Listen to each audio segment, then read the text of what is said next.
저희 시어머니는 제가 일하는 걸 단 한 번도 좋아하신 적이 없으셨습니다. 어쩔 땐 여자가 밖에 나다니면 못된 물이 든다고 하셨고, 또 어쩔 땐 제가 돈 욕심에 며느리 도리를 잊었다고 은근히 눈치를 주셨죠. 저는 그저 하시는 말씀이겠거니 한 귀로 듣고 한 귀로 흘렸습니다. 그러던 어느 날 시어머니는 제게 회사를 그만두든가 아니면 남편과 이혼하든가 둘 중 하나를 선택하라고 통보하셨습니다. 제 남편은 바로 그 옆에 나무 인형처럼 앉아 침묵만 지키고 있었죠. 그 순간 저는 더 이상 잃을 게 없다는 걸 깨달았습니다.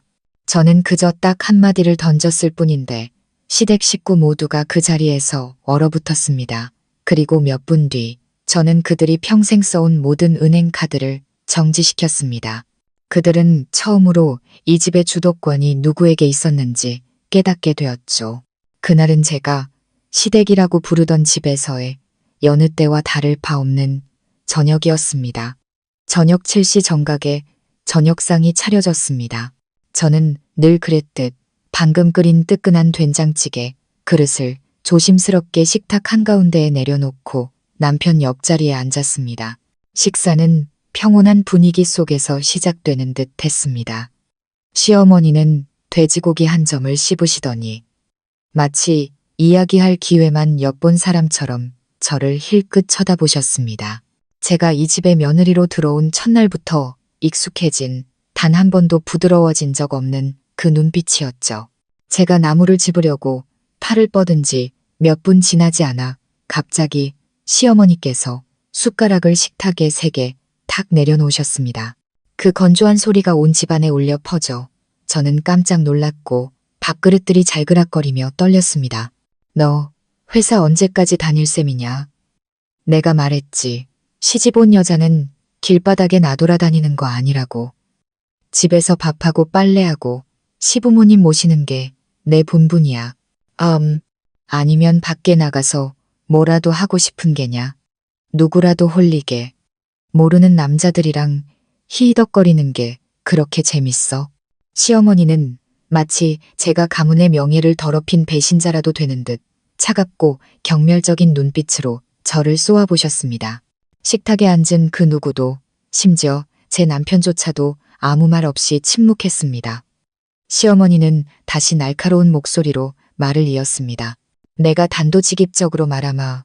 하나는 네가 회사를 그만두는 것, 둘은 너희 둘이 이혼하는 것. 이 집은 하루가 멀다 하고 밖에 나가서 낯선 놈들이랑 웃고 떠드는 그런 여편네는 못 드린다. 그 말은 날카로운 비수가 되어 제 가슴에 똑바로 날아와 꽂혔습니다. 저는 고개를 들어 시어머니, 시아버지, 그리고 제 남편을 차례로 쳐다봤습니다. 제 시선은 만족스러운 듯 입맛을 다시고 있는 시누이에게서 멈췄습니다. 어머니께서 그렇게 말씀하신다면 그럼 남편을 버리겠습니다. 저는 한 글자 한 글자 또박또박 힘주어 말했습니다. 그리고 제 집에서 모두 나가주세요. 밥상에 앉아있던 모두가 그 자리에서 얼어붙었습니다. 남편은 당황과 경악이 뒤섞인 눈으로 저를 쳐다봤고 시어머니는 충격에 눈을 동그랗게 뜨고 손을 부들부들 떠셨습니다. 너 지금 뭐라고 했니? 지금 장난하는 거야? 네가 뭔데 그런 소리를 해? 너 같은 게 무슨 권리로? 시누이가 끼어들었습니다. 웃기네. 이제 와서 큰 소리야. 남편 버리고 어디 가서 몸이라도 팔려고? 저는 대꾸하지 않았습니다. 대신 주머니에서 스마트폰을 꺼내 은행 앱에서 몇 번 짧게 터치했습니다. 그리고 고개를 들어 분명하게 말했습니다. 방금 여러분이 쓰시던 가족카드 전부 정지시켰어요. 이제부터 제 계좌에서 단 1원도 뺐을 생각 마세요.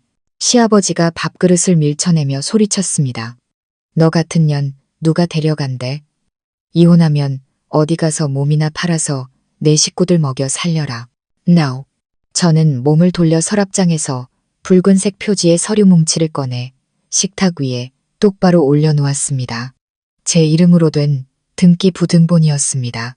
그들이 자신들의 집안, 자신들의 것이라 믿어 의심치 않았던 이 집은 사실 처음부터 저 외에는 그 누구의 소유도 아니었습니다. 이 집은 제가 제 돈으로 산 제 명의의 집입니다. 민준 씨 집도 아니고 아버님, 어머님 집은 더더욱 아니죠. 경찰 불러서 쫓겨나기 싫으시면 알아서 짐 싸서 나가세요. 숨막히는 침묵이 흘렀습니다. 저는 남편의 이마에 송골송골 맺히는 땀방울을 똑똑히 보았습니다. 시어머니는 자리에서 벌떡 일어나 제 얼굴에 대고 손가락질하며 더듬거렸습니다. 네, 네가 감히. 이 집은 내 아들 집이지. 어떻게 내 집이야. 내 아들이 너를 며느리로 들였으니 이제 와서 시댁 식구를 내쫓겠다고? 저는 더 이상 말하지 않았습니다. 그저 텅 빈 눈으로 시어머니를 바라봤습니다. 지난 몇 년간의 모든 인내가 산산조각 나는 것 같았습니다. 저는 한때 현모양처가 되기 위해 애썼던 이 부엌 한가운데 서서 말했습니다. 네, 시댁 식구 전부 내쫓을 생각이에요. 저는 더 이상 당신들이 생각하는 그런 순종적인 여자가 아니니까요. 아마 여러분은 제가 왜 그 한마디에 남편을 버리기로 결심할 만큼 단호했는지 궁금하실 겁니다. 그렇다면 제가 그동안 겪어온 서름과 인내, 보이지 않는 상처들이 어떻게 거대한 파도가 되어 모든 것을 휩쓸어 버렸는지 이야기해 드리겠습니다. 모든 것은 제가 결혼한 지 몇 달 지나지 않은 어느 날 저녁에 시작되었습니다. 제가 막 샤워를 마치고 머리를 말리고 있을 때 남편 민준 씨가 침대 머리맡에 멍하니 앉아 있었습니다. 옆에 놓인 스마트폰 화면에는 사용 가능 잔액 13, 800권이라는 글자가 반짝이고 있었죠. 저는 그의 옆에 다가가 앉았습니다. 무슨 일이야? 그는 바로 대답하지 않고 잠시 스마트폰을 바라보다가 제게로 고개를 돌렸습니다. 시선을 피하며 힘없는 목소리로 말했죠. 서연아, 혹시 매달 나한테 200만 원씩만 줄 수 있을까? 내 월급이 500만 원이라고 부모님께 말해뒀는데 의심하시게 하고 싶지 않아. 이번 달은 벌써 이것밖에 안 남았네. 부모님 실망시켜드리고 싶지 않아. 저는 잠시 할 말을 잃었습니다. 돈 때문이 아니라 말해뒀는데 라고 말하는 그의 방식 때문이었습니다. 그는 제게 그럴 능력이 있는지 묻지도 않았고 상의하거나 설명하려 하지도 않았습니다. 그저 나를 위해 거짓말을 해줘. 내 체면이 구겨지는 건 싫으니까라고 말하고 있었죠. 저는 꽤 오랫동안 침묵했습니다. 아마 그가 어떤 부정적인 반응을 예상할 만큼 긴 시간이었을 겁니다. 하지만 저는 그저 익숙한 한숨처럼 가볍게 숨을 내쉬었습니다. 그의 체면을 세워주는 것 정도는 괜찮다고 생각했습니다. 저는 어색하게 웃으며 고개를 끄덕였습니다. 그날 이후로 저는 매달 그에게 200만 원을 이체하기 시작했습니다. 더 이상 묻지도 그 일을 다시 언급하지도 않았습니다. 첫 달에는 그저 남편이 안쓰러워서 체면을 지켜주고 싶다는 단순한 생각뿐이었습니다. 하지만 두 번째, 세 번째 달이 지나면서 모든 것이 습관이 되어버렸습니다. 누구도 알아주지 않고 고마워하지도 않으며 끝도 없는 습관이었습니다. 그는 여전히 출근하고 정시에 퇴근했지만 누군가 그의 직업이나 월급에 대해 물을 때면 저는 언제나 침묵했고 그가 대답하게 두었습니다. 제 월급이요? 이제 뭐 500만 원 좀 넘죠. 근데 돈 관리는 와이프가 다 해서요. 저는 그 말을 수없이 들었고 그의 말투까지 외울 정도였습니다. 그리고 그는 언제나 자기가 이 집안의 가장인 것처럼 자랑스럽게 웃곤 했습니다. 그럴 때마다 저는 고개를 숙이고 씁쓸하게 웃을 뿐이었습니다. 저는 미친 듯이 일했습니다. 아침에는 회사로 출근하고 저녁에는 집에 와서 온라인 쇼핑몰 주문을 처리하느라 제대로 밥 먹을 시간도 없었습니다. 하지만 매달 마치 프로그램된 로봇처럼 정확히 200만 원을 그에게 보냈습니다. 그리고 그 돈 외에도 다른 사람들이 보기에는 남편이 전부 책임지고 있을 거라고 생각하는 모든 생활비를 제가 감당했습니다. 전기세, 수도세, 인터넷 요금, 각종 보험료, 시아버지 차 수리비, 시아버지 약값, 시어머니가 허리가 아프다고 해서 바꿔드린 새 침대 매트리스까지. 심지어 부엌에 놓인 시어머니가 집이 폼나려면 꼭 있어야 한다고 노래를 부르던 양문형 냉장고조차 12개월 할부로 제가 산 것이었습니다. 매달 2회차 할부금 결제 완료라는 은행 알림 문자를 받을 때마다 저는 그저 입술을 깨물 뿐이었습니다. 한숨도 불평도 하지 않았습니다. 해봤자 들어줄 사람이 없다는 걸 알았으니까요. 수없이 남편에게 묻고 싶었습니다.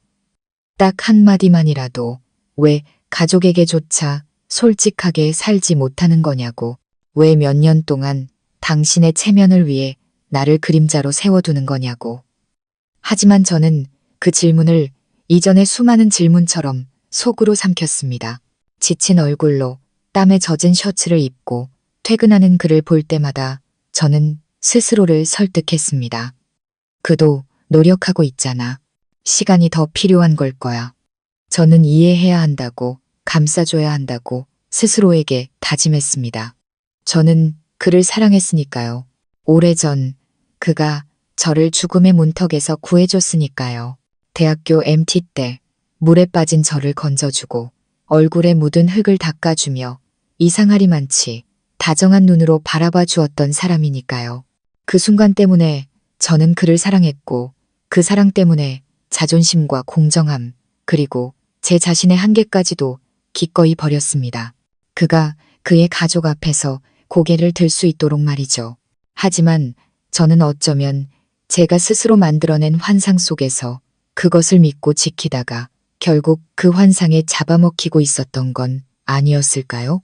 저는 남편의 체면을 위해 돈을 대주기 시작했을 때 그저 그가 저를 사랑해주기만 하면 충분하다고 생각했습니다. 하지만 그게 시작일 줄은 몰랐습니다. 한 사람이 나의 희생에 익숙해지면 그들은 고마워하는 데서 멈추지 않습니다. 그것을 당연한 의무로 여기게 되죠. 제가 그 사실을 깨닫기도 전에 시댁 식구들은 마치 제가 그들의 모든 짐을 짊어지기 위해 태어난 사람인 양 하나둘씩 제 어깨에 기생하기 시작했습니다. 어느 날부터인가 시어머니가 월요일 아침마다 쌀이 떨어졌다고 말씀하시는 게 이상하게 느껴지기 시작했습니다. 쌀 좀 사다 줄래? 라고 부탁하는 법이 없었습니다. 항상 제가 부엌에 하인이라도 되는 양 명령조로 말씀하셨죠. 쌀 떨어졌다. 마트 가서 20kg짜리로 사오너라. 조그만 거 사오면 자꾸 사러 다녀야 해서 귀찮아. 저는 부엌에서 젖은 행주를 정리하다 말고 고개를 들었습니다. 네, 알겠습니다. 그러면 시어머니는 거실에서 머리를 말리고 있는 제 남편 쪽으로 고개를 돌리며 칭찬인 척 비꼬는 말을 던지셨습니다. 그래도 네가 벌어오는 돈이 있으니 다행이지. 제 월급 쥐꼬리만 한 거 가지고는 우리 식구 입에 풀칠이나 하겠니. 남편은 그럴 때마다 그저 허허 웃으며 큰 소리로 대꾸했습니다. 에이, 뭐료, 어머니. 제가 남편인데 돈 버는 건 당연하죠. 서연이는 그냥 재미로 회사 다니는 거예요. 단 한 번도 제 편을 들어주거나 이 집의 빵 한 조각부터 세탁기까지 모든 것을 제가 감당하고 있다는 사실을 인정해 준 적이 없었습니다. 저는 부엌에 서서 그들의 대화를 들으며 손을 씻었습니다. 만약 내가 하루만 사라진다면 이들은 과연 살아남을 수 있을까? 시어머니뿐만이 아니었습니다. 시누이 민지는 저에게 직접 돈을 달라고 한 적이 단 한 번도 없었습니다. 그 애는 제 엄마보다 더 영악했죠. 며칠 전 민지는 5성급 호텔 수영장에서 찍은 사진을 인스타그램에 올렸습니다. 나 자신에게 주는 특별한 선물이라는 의미심장한 글과 함께요. 저는 궁금했지만 바로 묻지는 않았습니다. 그러다 다음 날 30만 원짜리 원피스 결제 영수증이 집으로 배송된 것을 보고 민지를 조용히 불렀습니다. 민지야, 너 아직 학생인데 이렇게 돈을 쓰면 어디서 나는 거니? 스마트폰만 들여다보던 민지는 고개를 들고 퉁명스럽게 대답했습니다. 오빠가 준 돈이지 언니 돈 아니거든. 언니가 무슨 상관이야. 저는 그 자리에 얼어붙었습니다. 오빠가 준 돈, 더 물어볼 필요도 없었습니다. 제가 며칠 전 민준 씨에게 이체해준 200만 원 중 일부가 지금쯤 신우이의 명품 가방 속에 고스란히 들어있을 겁니다. 그녀의 오빠는 제 남편이고 그녀의 말 속 언니는 바로 저였습니다. 자신의 피땀으로 한 가족 전체를 부양하면서도 저런 말을 들어야 하는 사람. 저는 침을 삼켰습니다. 목이 메어왔습니다. 이건 내가 선택한 거잖아. 사랑 때문에 감수하기로 한 거 아니었나? 스스로 감당할 수 있다고 했으니 불평하면 안 된다고 생각했지만 왜 매일 누군가에게 목이 졸리는 것처럼 상처받는 기분이 드는 걸까요? 다음은 시아버지 차례였습니다. 시아버지는 늘 과묵하고 말이 없는 척 하셨지만 사실 입을 열 때마다 비수 같은 말을 던지는 분이셨습니다. 설날이 가까워졌을 무렵 저는 그달의 친정 여동생의 대학 등록금을 내주고 은행 대출금까지 갚아야 해서 돈 계산을 다시 해야 했습니다. 저는 저녁 식사 자리에서 조심스럽게 입을 열었습니다. 아버님, 죄송한데 이번 달에는 술 약속 좀 줄여주시면 안 될까요? 제가 사정이 좀 빠듯해서요. 다음 달은 되어야 여유가 생길 것 같아요. 소고기를 집으려던 시아버지는 숟가락을 그릇에 탁 소리나게 내려놓으셨습니다. 그리고는 눈도 깜빡이지 않고 저를 쳐다보셨습니다. 네가 이 집에 살면서 나한테 쓰는 돈 몇 푼이 그렇게 아깝더냐? 그렇게 계산적으로 굴 거면 네 친정으로 돌아가. 이 집은 네가 먹여 살리지 않아도 돼. 저는 그 자리에 앉아 목이 메어왔습니다. 두 손은 힘없이 늘어뜨려졌고 남편은 저를 한번 힐끗 쳐다보더니 어색하게 웃으며 말했습니다. 아버님 말씀이 좀 심하셨네. 그래도 서연아, 어떻게 좀 마련해봐. 온 가족이 너만 보고 있잖아. 저는 입술을 깨물었습니다. 시아버지의 말이 귓가에 계속 맴돌았습니다. 친정으로 돌아가라고? 이 집안 전체를 내가 먹여 살리고 있는데 결국 돌아오는 말은 친정으로 돌아가라는 소리라니. 어째서 나는 가족이 아니라 이방인처럼 느껴지는 걸까요? 그날 밤 저는 불도 켜지 않고 발코니에 혼자 앉아 있었습니다. 밤바람이 차가웠지만 낮에 들었던 그들의 말보다 차갑지는 않았습니다. 한참을 그렇게 앉아 있다가 조용히 방으로 들어가 민준 씨 계좌에 100만 원을 추가로 이체했습니다. 저는 무언가를 지키기 위해 계속 노력하고 있다고 생각했습니다. 하지만 이제는 알 것 같습니다.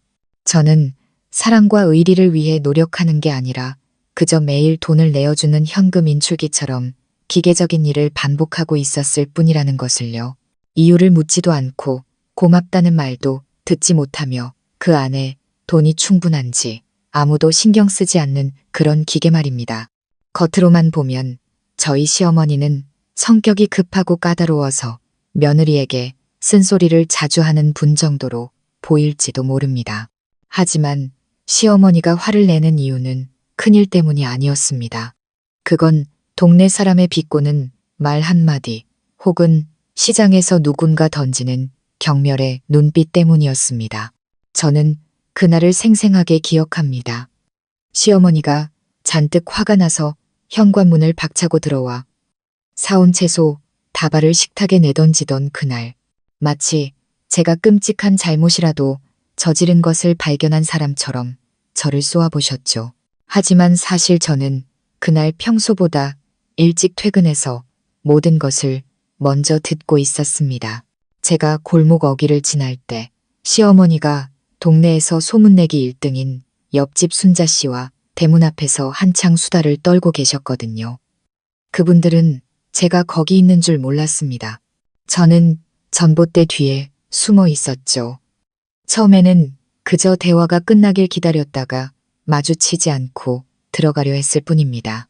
하지만 저는 거의 10분 동안 그 자리에 서 있었고 제가 들은 이야기는 많은 것을 깨닫게 해주었습니다. 순자 씨는 온 동네가 다 들으라는 듯 쩌렁쩌렁한 목소리로 말했습니다. 내가 한마디 할게. 며느리가 맞벌이하는 건 다 꿍꿍이가 있어서야. 사회에 남자가 얼마나 많은데 나가서 이런저런 얘기하다 보면 어느 날 형님네 아들 머리에 뿔나게 하는 거 순식간이라고. 그러고는 희죽 웃으며 자랑을 늘어놓았습니다. 우리 집 봐봐. 처음부터 며느리 군기를 바짝 잡았잖아. 내가 그랬지. 넌 집에서 밥하고 설거지하고 빨래해야 한다고. 저녁엔 시어머니 발 닦아주고 아침엔 시아버지 어깨에 주물러드리고 우리 며느리는 A부터 Z까지 하나도 안 빼놓고 다 한다니까. 그녀의 목소리는 자부심으로 가득 차 있었습니다. 그 대신에 우리 아들이 걔를 얼마나 예뻐하는데 일하고 번 돈 전부 나한테 가져다 준다니까. 어머니가 갖고 계세요. 아내한테는 어머니가 주시는 만큼만 쓰게 해야지. 돈 전부 맡겼다가 어느새 머리 꼭대기에 올라앉을 줄 어떻게 알아요? 이러더라니까. 저는 그 자리에 서서 마음이 복잡해졌습니다. 질투 때문이 아니라 시어머니가 그 말에 맞장구를 치며 웃는 소리를 들었기 때문입니다. 어머, 그러게 말이야. 우리 며느리는 회사 다닌다고 맨날 밖으로 나도는데 화장하고 나가서 누구랑 무슨 말을 하는지 솔직히 좀 찜찜할 때가 있어. 내가 참 바보 같았지 뭐야. 어느새 머리 꼭대기에 올라와 있었는데 그것도 모르고 저는 그 자리에 얼어붙었습니다. 저는 시어머니가 제 성격 때문에 제가 살갑게 굴지 않고 일만 해서 저를 싫어한다고 생각했습니다. 하지만 그게 아니었습니다. 시어머니는 비교 때문에 저를 미워했던 겁니다. 순자 씨와 비교당하면서 스스로 위축되었던 거죠. 시어머니 눈에는 순자 씨가 모범적인 시어머니의 표준이었던 겁니다. 저는 등을 돌려 집으로 들어갔습니다. 시어머니가 집에 돌아왔을 때도 아무 말도 하지 않았습니다. 평소처럼 밥을 짓고 상을 차리고 지난 3년간 해왔던 모든 일을 똑같이 했습니다. 하지만 저는 그 순간부터 시한폭탄의 타이머가 이미 설정되었고 작은 불꽃 하나만 튀면 모든 것이 터져버릴 것이라는 걸 직감했습니다. 그 불꽃은 제 생각보다 빨리 튀었습니다. 집에 도착하자마자 시어머니는 채소 다발을 식탁에 내던지고 의자에 털썩 주저앉았습니다. 얼굴은 새빨갛게 달아올라 있었고 땀도 채 닦지 않은 채 소리치기 시작했습니다. 내가 똑똑히 말해주마. 저 앞집 순자 씨네 며느리는 회사 안 다녀. 집에서 밥하고 설거지하고 빨래하고 심지어 시어머니 발까지 닦아준단다. 그런데도 그 집 뭐 하나 부족한 거 없어 보여. 아들이 알아서 다 책임지니까. 근데 넌 어때? 아침엔 분칠하고 나가서 밤늦게 컴퓨터나 두들기고 누가 널 통제할 수 있겠어. 내가 모를 줄 알아. 회사에서 상사랍시고 얼마나 많은 놈들이랑 히덕거리고 다니는지. 제가 며느리가 된 이후로 꾸중을 들은 게 처음은 아니었지만 시어머니의 눈에서 분노가 아닌 경멸을 본 것은 처음이었습니다. 저는 입술을 깨물었습니다. 심장이 세차게 뛰었지만 목소리는 최대한 침착하게 유지하려고 애썼습니다. 어머니, 제가 일하는 건 이 가족을 위해서예요. 전기세, 수도세, 생활비 매달 제가 다 보태고 있잖아요. 제가 누구보다 낫다고 생각하진 않아요. 하지만 어머니께서 제가 틀렸다고 생각하신다면 시어머니는 제 말을 자르며 테이블을 세게 내리쳤습니다. 변명 따윈 필요 없어. 저는 두 손을 늘어뜨린 채 그 자리에 서 있었습니다. 마음속에 더 이상 붙잡을 것이 아무것도 없었습니다. 심한 말을 들어서가 아니라 모든 것을 이해했기 때문입니다. 보셨죠? 제가 뭘 잘못해서가 아니었습니다. 제가 일찍 나가고 늦게 들어와서 며느리 도리를 다하지 못해서가 아니었습니다. 그저 시어머니가 이웃과 경쟁하며 이기고 싶었기 때문입니다. 그저 순자 씨라는 사람이 댁내 며느리는 버릇없다. 일하게 내버려 두는 건 무례한 거다라고 말했기 때문입니다. 그 몇 마디 편견 가득한 말 때문에 시어머니는 다른 사람들에게 무시당하지 않기 위해 저를 그만두게 하려고 했던 겁니다. 가족을 위해서도 저를 걱정해서도 제가 힘들까봐 안쓰러워서도 아니었습니다. 오직 체면, 시장 아줌마들의 험담과 내가 너보다 낫다, 내가 며느리를 더 잘 다스린다는 것을 증명하려는 욕구로 키워진 그 지독한 체면 때문이었습니다. 바로 그 순간 저는 제가 더 이상 이 가족의 일원이 아니라고 느꼈습니다. 저는 그저 구시대적인 시어머니들 사이에 보이지 않는 싸움에 이용되는 장기 말에 불과했습니다. 그리고 더 최악인 것은 그 허황된 전쟁에서 시어머니가 점수를 따기 위해 가차없이 버려지는 말이라는 것이었습니다. 만약 여러분이 제가 왜 그렇게까지 순종적이었는지, 왜 시댁 식구 전체를 부양하면서 제 명의의 집에서 그림자처럼 살았는지, 심지어 모욕을 당하면서도 떠나지 않았는지 묻는다면 대답은 제가 이미 말했듯이 아주 간단합니다. 저는 제 남편을 사랑했기 때문입니다.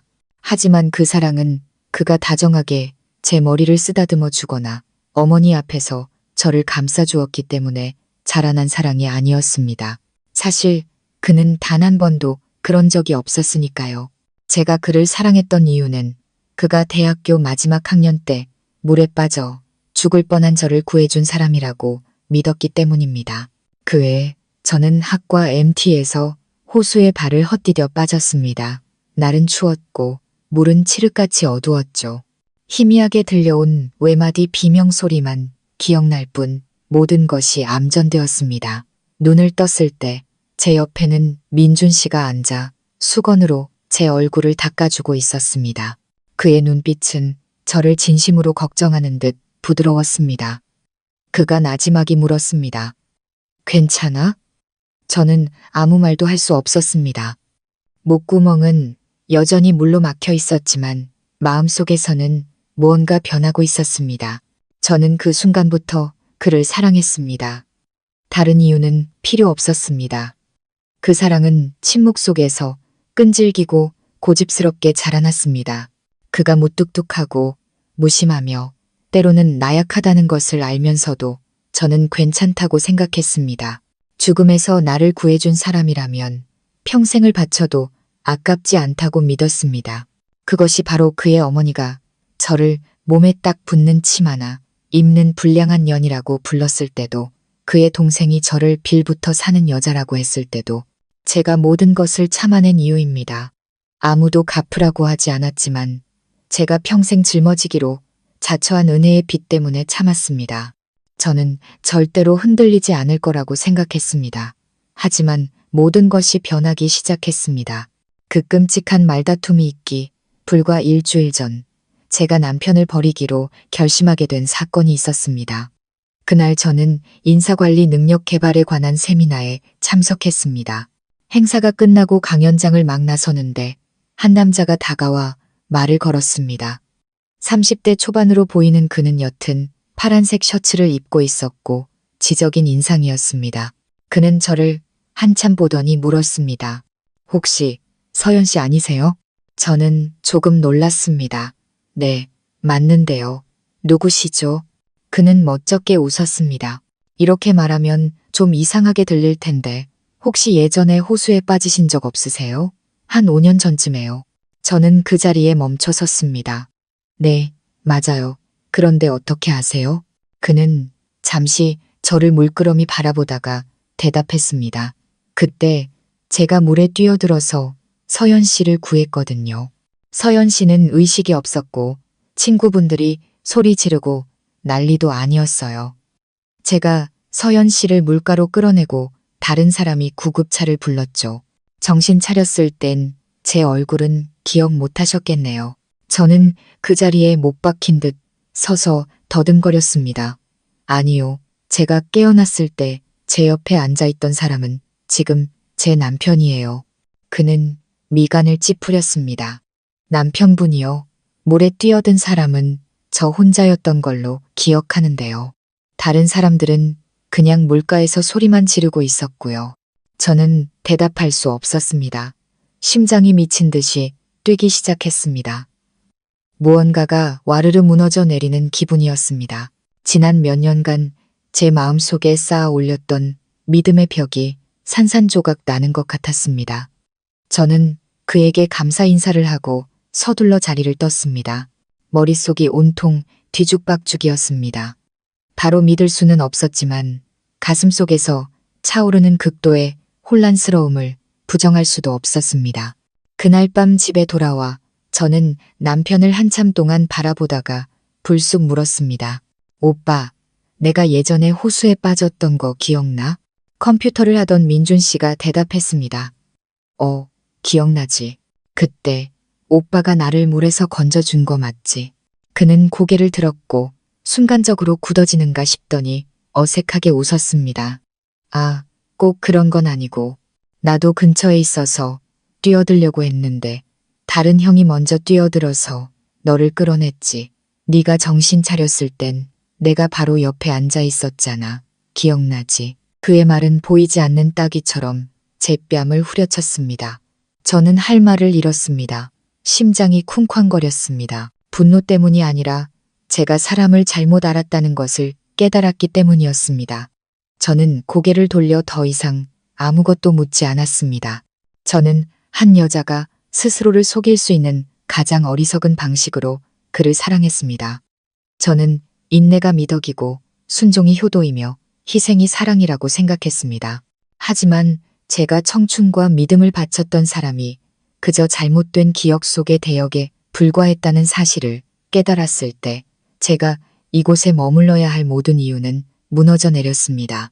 그리고 지금 모든 기억이 멈춘 이 순간 단지 자신의 허영심을 채우기 위해 저에게 회사를 그만두라고 강요하는 시어머니 앞에 서 있는 지금 저는 깨달았습니다. 환상에서 깨어난 이상 다시는 그 누구도 제 경계를 넘어서도록 허락하지 않겠다고 말입니다. 저는 물컵을 내려놓고 거실 한가운데에 섰습니다. 지난 3년간 함께 밥상에 둘러앉았던 세 사람, 시어머니, 시아버지, 그리고 시누이를 똑바로 쳐다봤습니다. 제 목소리는 크지도 떨리지도 않았습니다. 그저 차분하고 명료했습니다. 선택해야 한다면 이혼을 선택하겠습니다. 그리고 이 집에서 나가주시길 바랍니다. 벽에 걸린 시계가 똑딱거리는 소리가 들릴 만큼 정적이 흘렀습니다. 시어머니는 몇 초간 굳어 있다가 날카롭게 비웃었습니다. 네가 뭔데 우리를 내쫓아. 저는 천천히 테이블로 다가가 서랍을 열고 등기부등본 원본을 꺼내 유리 위에 가볍게 올려놓았습니다. 이 집은 제 단독명예입니다. 공동명의도 아니고 이 집의 등본상으로 등록된 사람은 저 외에 아무도 없습니다. 그러니 법적으로 여러분은 여기에 머물 권리가 없습니다. 시어머니는 서류를 확 낚아채더니 눈을 이리저리 굴리며 읽다가 얼굴이 하얗게 질렸습니다. 너 지금 무슨 소리 하는 거야? 장난이지. 이 집은 내 아들 집이야. 시어머니가 말을 채 끝내기도 전에 시아버지가 끼어들었습니다. 목소리는 여전히 혼란으로 떨리고 있었죠. 잠깐만, 서연이 말이 사실이냐? 이 집이 민준이 집이 아니었다고? 그제야 민준 씨는 마치 꿈에서 깨어난 사람처럼 정신을 차렸습니다. 그는 저를 보고 다시 아버지를 보았습니다. 입을 몇 번 벙긋거리다가 마침내 더듬거리며 몇 마디를 내뱉었습니다. 네, 그게 집 살 때 서류가 부족해서 서연이 이름으로 했어요. 뭐라고? 결혼 전에 산 집인데 서류가 부족해서 내 이름으로 못했다는 게 말이 돼? 그리고 지난 몇 년 동안 내 월급이 높아서 아내를 먹여 살릴 수 있다고 했잖아. 내가 이 집 가장이라고 했잖아. 설명해봐. 시아버지는 테이블을 세게 내리쳤고 물컵이 요란하게 흔들렸습니다. 시어머니는 이미 얼굴색이 변해 있었고 입술을 파르르 떨면서도 여전히 거만한 태도를 유지하려 했었습니다. 아니, 그럴 리가 없어. 지난달에 민지가 노트북 살 때 민준이가 준 돈이라고 했는데 저는 희미하게 웃었습니다. 비웃음의 의미는 아니었습니다. 매달 제가 남편에게 200만 원씩 드렸어요. 부모님 앞에서 체면 세우라고요. 그 돈 제가 번 돈이에요. 시어머니는 눈을 동그랗게 뜨고는 민준 씨에게로 고개를 휙 돌렸습니다. 민준아, 너 뭐라도 말 좀 해봐. 얘가 하는 말이 사실이야? 네가 내 아내 돈으로 살면서 엄마한테는 네가 이 집안 다 먹여 살리는 것처럼 굴었단 말이야? 민준 씨는 고개를 푹 숙였습니다. 그냥 어머니 체면 구기기 싫어서 그랬어요. 시아버지도 더 이상 평정을 유지할 수 없었습니다. 그는 벌떡 일어나 아들을 향해 손가락질했습니다. 그럼 처음부터 끝까지 서연이 혼자 다 짊어지고 있었다는 거냐? 저 냉장고부터 내가 마시는 약값, 전기세, 수도세, 심지어 내 엄마 미용실 가는 돈까지 전부 제 돈이었어. 누구 앞에서 체면을 차려, 친부모 앞에서 체면을 차렸단 말이냐. 시어머니는 의자에 주저앉았습니다. 눈은 크게 뜨여 있었지만 초점은 텅 비어 있었습니다.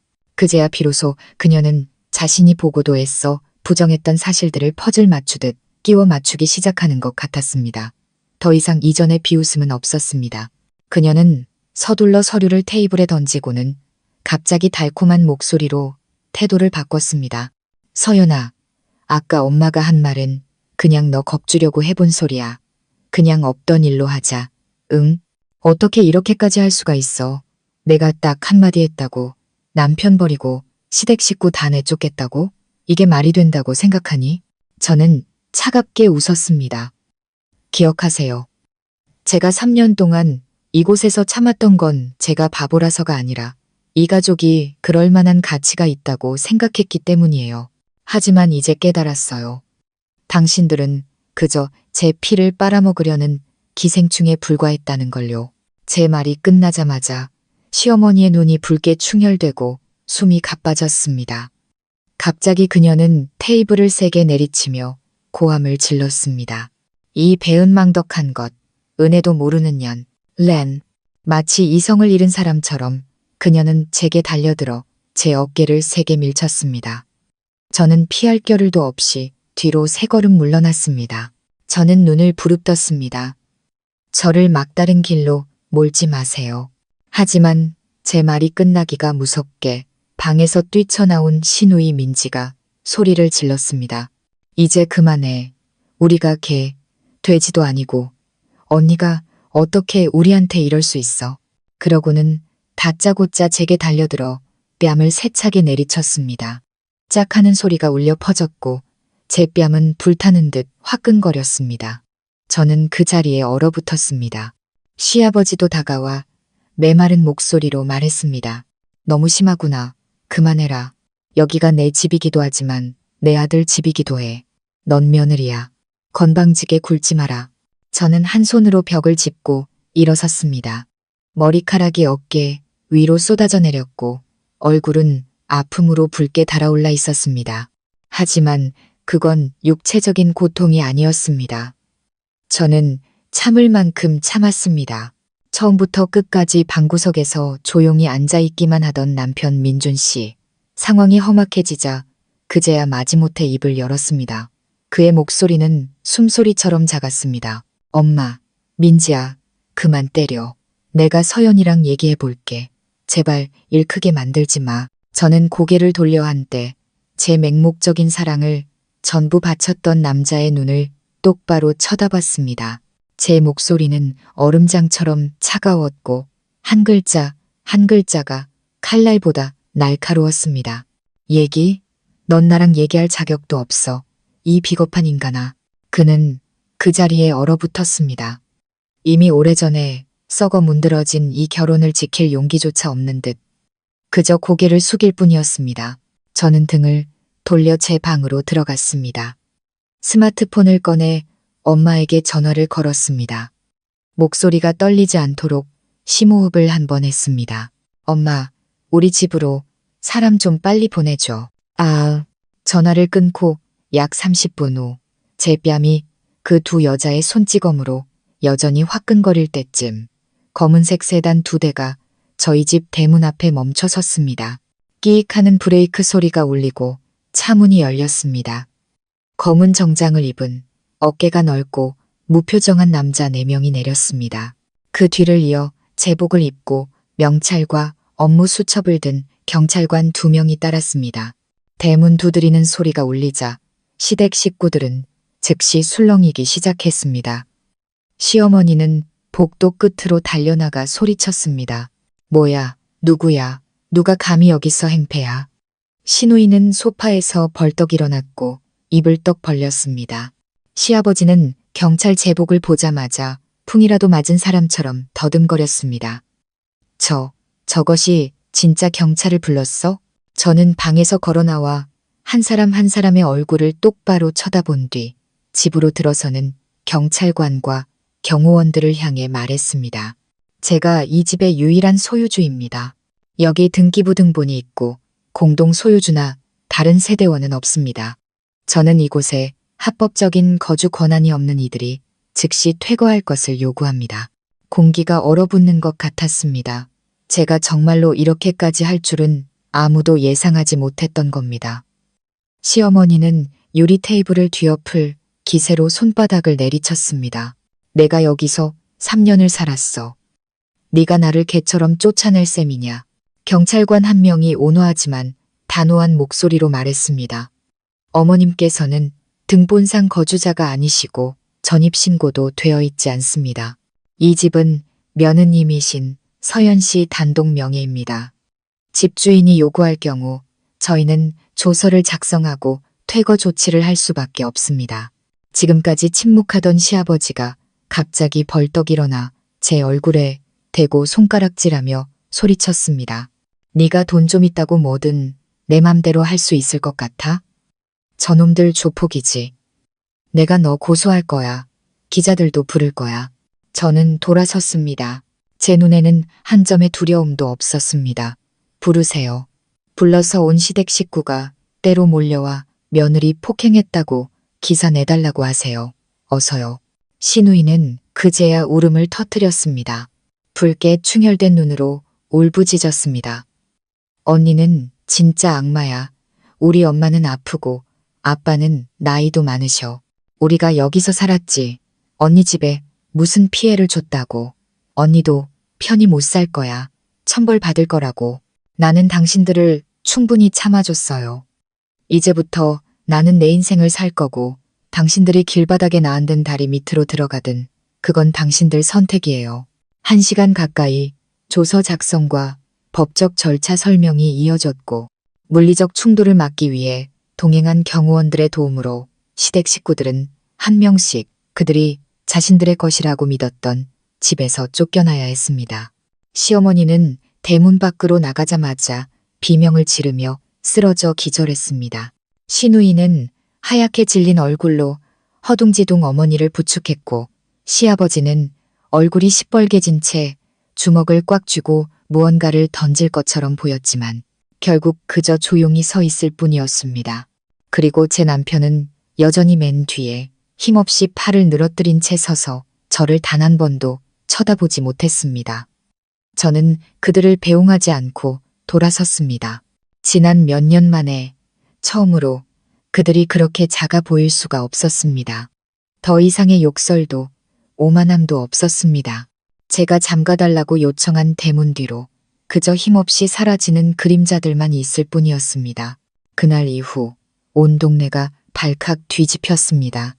제가 시댁 식구를 쫓아냈기 때문이 아니라 제가 감히 그런 일을 저질렀기 때문이었습니다. 늘 고개 숙여 밥상을 차리고 밥상머리에서 모욕을 당해도 묵묵히 참아내고 소위 가정의 평화를 위해 모든 것을 감내하던 며느리가 이제는 집 한가운데 서서 시댁 식구들을 그들이 자신들의 것이라 믿었던 문 밖으로 내보냈으니까요. 소문은 삽시간에 퍼져나갔습니다. 다음 날 아침 제가 친정집 문을 열고 상쾌한 아침 공기를 마시자마자 골목 어귀에서 수근거리는 소리가 들려왔습니다. 들었어? 그 집 딸 서연이가 시댁 식구들을 다 쫓아냈대. 그 사람들 지금은 어디서 산대. 내 식구나 되는 식객을 누가 받아주겠어. 월세방이라도 구했겠지. 뻔하지 뭐. 저는 문가에 서서 아무 말도 하지 않았습니다. 기쁘지도 슬프지도 않았습니다. 그저 마음이 텅 빈 것 같았습니다. 그들은 제 집에서 낡은 옷까지 몇 개만 들고 쫓겨난 후 내 식구가 함께 허름한 월세방을 구했습니다. 바로 예전에 시어머니가 가난뱅이들이나 사는 쥐구멍이라고 비웃었던 바로 그 동네였습니다. 그리고 바로 그때 순자 씨가 나타났습니다. 낡은 꽃무늬 옷을 입고 손에는 부채를 든 그녀는 골목 한가운데 서서 손뼉을 치며 깔깔 웃었습니다. 내가 그럴 줄 알았지. 남의 집에 얹혀 살 땐 자기가 주인인 양 행세하더니 이제 월세방 신세라니 참 안 됐네. 그러고는 15제곱미터 남짓한 작은 월세방 문 앞에서 고개를 숙인 채 조용히 서 있는 저희 시어머니를 향해 돌아보며 귀에 거슬리는 말을 한마디 더 던졌습니다. 나 따라 한다고 며느리더러 집에서 밥하고 발 닦으라고 했다며. 우리 며느리랑 형님네 며느리는 다르지. 우리 며느리는 한 달에 200~300만 원 버니까 집에서 살림하고 애 키우는 게 맞지. 근데 형님네 며느리는 집 사주고 생활비 다 대주는데 그런 며느리더러 집에 있으라고 하면 길바닥에 내쫓는 게 당연한 거 아니겠어? 저는 직접 보지는 못했지만 동네 주민이 영상을 찍어 제게 보내주었습니다. 제가 실수로 국을 쏟았을 때 온 집안이 떠나가라 소리치던 시어머니는 이제 길가에 웅크리고 앉아 두 손으로 무릎을 감싸 쥐고 있었습니다. 눈은 메말라 있었지만 옳지 않으려고 입술을 굳게 다물고 있었습니다. 그녀는 제 앞에서 단 한 번도 눈물을 보인 적이 없었습니다. 우는 것은 나약함의 상징이라고 생각했기 때문일 겁니다. 하지만 그날 그녀가 울지 않은 것은 강해서가 아니라 더 이상 흘릴 눈물조차 남아있지 않았기 때문이라는 것을 저는 알았습니다. 시아버지는 몇 걸음 떨어진 곳에 있는 전봇대의 등을 기댄 채 앉아 있었습니다. 그는 값싼 담배에 불을 붙이려 했지만 손이 떨려 3번 만에 겨우 불을 붙였습니다. 집에서 쫓겨난 이후로 그가 말하는 것을 한마디도 듣지 못했습니다. 하지만 아내와 자식들을 바라보는 그의 눈에는 더 이상 원망이 아닌 공허함과 후회만이 가득했습니다. 시누이 민지는 절망에 빠져 울부짖었습니다. 다 엄마 때문이야. 엄마가 맨날 그놈의 체면. 언니더러 회사 그만두라고 닥달했잖아. 이제 어떻게 할 거야? 나 학교 그만뒀어, 엄마. 그 말은 남은 3사람의 뺨을 후려치는 것처럼 울려 퍼졌습니다. 그럴 때마다 민준 씨는 아무 말도 하지 않고 그저 조용히 고개를 숙이고 있었습니다. 가끔 멀리서 저희 집 쪽을 바라보다가 다시 자신의 낡은 신발을 내려다볼 뿐이었습니다. 그날 그의 눈에는 더 이상 자신감도 강한 척하던 모습도 없었습니다. 시어머니가 제게 회사를 그만둘지 남편을 버릴지 선택하라고 했을 때 어머니 뒤에 서 있던 그 모습이 아니었습니다. 그의 눈빛은 지난 몇 년간 자신이 남편으로서도 아들로서도 심지어 한 남자로서도 아무런 역할을 하지 못했다는 것을 막 깨달은 사람의 눈빛이었습니다. 그들이 얻은 월세방은 에어컨도 개별 화장실도 없는 작은 골목 안쪽에 있었습니다. 15제곱미터 남짓한 방에 삐걱거리는 선풍기 한 대와 낡은 나무 침대 하나가 전부였습니다. 그곳에서 4사람이 부대끼며 살았습니다. 매일 밤 동네 사람들은 그들의 싸우는 소리를 들었습니다. 내가 말했잖아. 그놈의 체면 좀 그만 차리라고. 이제 쪽팔리지도 않아? 시아버지의 고함 소리. 당신은 입 닥쳐. 내가 며느리 군기 잡을 때 당신은 어디 있었는데 그때는 왜 안 말렸어. 이제 와서 다 내 탓이야. 얇은 벽을 치며 울부짖는 시어머니의 목소리. 나 학교 안 다녀. 이런 집구석에서 어떻게 살아. 눈물과 함께 터져나오는 민지의 비명. 매일 저는 그 동네 국밥집 아주머니의 전원을 통해 그들의 싸움 이야기를 전해 들었습니다. 아주머니는 마치 슬픈 연극을 이야기하듯 말했지만 그 속의 통쾌함은 숨기지 못했습니다. 밤마다 싸우는 소리가 들려 아침에는 늙은 양반이 그릇을 깨고 딸내미는 문을 쾅 닫고 나가. 그럼 저 아줌마는 그냥 멍하니 앉아서 한숨만 쉬고 있더라고. 내가 다 속이 시원하더라니까. 그리고 제가 한때 남편이라고 불렀던 남자. 민준 씨는 배달 기사가 되어 형광색 조끼를 입고 헬멧을 쓴 채 낡은 오토바이를 몰았습니다. 제가 직접 본 것은 아니지만 제 친구가 말해주었습니다. 강남대로에서 그 사람 지나가는 거 봤어. 고개 푹 숙이고 아무도 못 쳐다보더라. 저는 슬프지도 기쁘지도 않았습니다. 그저 평온했습니다. 다른 사람의 땀으로 흠뻑 젖은 옷을 막 벗어 던진 것처럼 가볍고 평온했습니다. 그들은 제가 분수를 모른다고 말했습니다. 이제 그들에게 필요한 유일한 것은 빵 한 조각과 목이 없는 잠자리였습니다. 월요일 아침, 해가 아직 다 뜨지 않아 여전히 쌀쌀한 새벽, 제가 발코니에 놓아둔 작은 화분들 위로 옅은 이슬이 맺혀 있었습니다. 저는 그곳에 서서 물뿌리개를 들고 있었습니다. 화장도 머리 손질도 하지 않은 채 낡은 스웨터를 입고 머리를 대충 묶은 모습. 지난 3년간의 어느 아침보다도 가벼운 마음이었습니다. 그때 갑자기 아래쪽에서 희미하고 힘없는 목소리가 들려왔습니다. 제 등골이 서늘해지는 목소리였습니다. 서연아, 엄마다. 저는 깜짝 놀라 천천히 발코니 난간으로 다가갔습니다. 손가락은 여전히 물뿌리개 버튼 위에 있었지만 머릿속은 더 이상 화분 생각으로 가득 차 있지 않았습니다. 저 아래 저희 집 대문 앞에 4사람 모두가 무릎을 꿇고 있었습니다. 저는 제 눈을 믿을 수 없었습니다. 낡은 오토바이는 길가에 세워져 있었고 안장에는 비닐봉지와 천가방에 구겨 넣은 옷가지들이 가득했습니다. 시어머니는 한가운데 무릎을 꿇고 있었습니다. 머리는 헝클어져 있었고 눈은 퀭했으며 모은 두 손은 힘이 풀린 무릎 때문에 계속해서 떨리고 있었습니다. 그녀는 기진맥진한 사람의 목소리로 말했습니다. 서연아, 내가 잘못했다. 내가 다 잘못했어. 하룻밤만이라도 좋으니 제발 들어가게 해다오. 네가 원하는 만큼 무릎 꿇고 있을게. 제발 말이라도 해다오. 시누이 민지는 눈이 퉁퉁 부은 채 두 손을 떨며 애원했습니다. 언니, 저 학교도 그만뒀어요. 엄마가 며칠 밤 내내 차가운 바닥에서 열이 펄펄 끓었어요. 제발 문 좀 열어주세요. 사람 하나 살리는 셈치고 제발요. 나잇.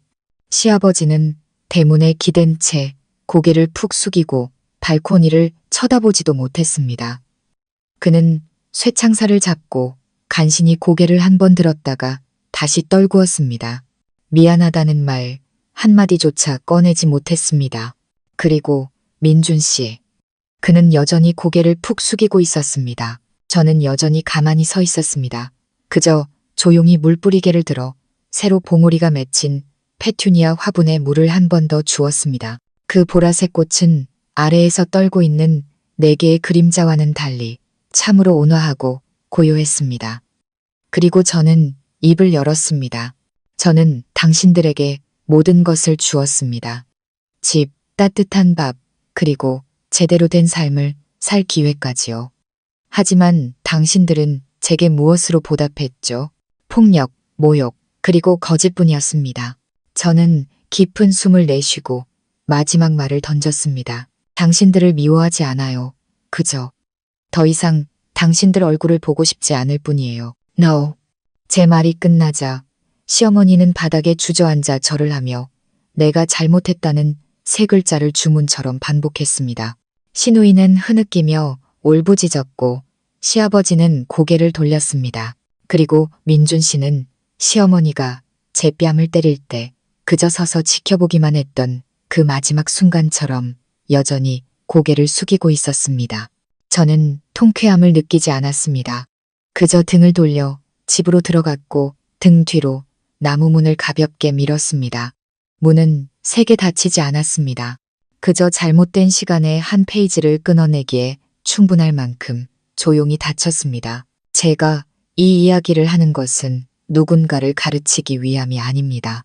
그저 과거의 저처럼 힘든 상황에 처한 분들에게 말하고 싶을 뿐입니다. 복수할 필요는 없지만 당신이 주었던 것을 되찾을 권리는 분명히 있습니다. 친절에는 한계가 없어야 하지만 당신이라는 존재에게는 한계가 있으니까요. 오늘 제 이야기에 공감하셨다면 좋아요와 구독 버튼을 눌러주시고 여러분의 생각을 댓글로 남겨주세요. 저희 가족 이야기 채널에서 더욱 현실적이고 깊이 생각해 볼 만한 이야기들로 다시 찾아뵙겠습니다. 감사합니다.